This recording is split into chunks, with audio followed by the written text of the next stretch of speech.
Ayan, pauwi na nga ang marites nyo sa bahay. Gawa ng tanghali na nga at ginugutom na ang marites nyo. Kakain nga lang muna ang marites nyo bago ulit bumalik dito sa school.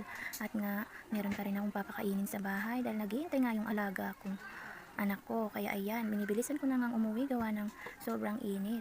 At ayan, kung mapapansin nyo nga, dito nga ako dumaan para shortcut. Medyo malapit-lapit to para mabilis akong umuwi sa bahay. Gawa nga na naglalakad nga lang wala pang service ang marites nyo.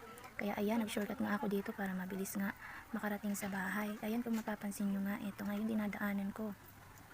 Kailangan ko nga agad makarating gawa ng tanghali na. Siguradong ginugutom na yung anak ko sa bahay.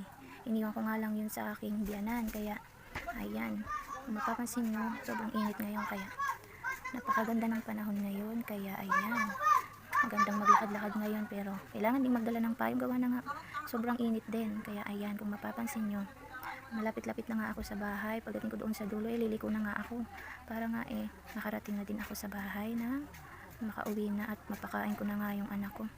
Ayan nga, nakasalubong nga din akong cute na chikiting dyan. O ayan, at ito na nga, lumiko na nga ako dito at medyo malapit-lapit na rin ako sa bahay. Kaya ayan, kung mapapansin nyo, medyo mahina-hina na din ang paglakad ko gawa ng nakakapagod din maglakad at sobrang init nga. At ayan, malapit na nga ako sa bahay. Ayun, hanggang dito na nga lang muna ang aking video at medyo mainit-init na at makakain ang marites nyo gawa ng gutom na nga sa kalalakad at sobrang dami ng tao kanina. Kaya mag-boost muna tayo ng ating energy, bawiin natin sa kain dahil nga nakakapagod ang araw ngayon. Ayan, maraming salamat sa panonood ng video ko. Andito na nga ako sa bahay. Maraming salamat.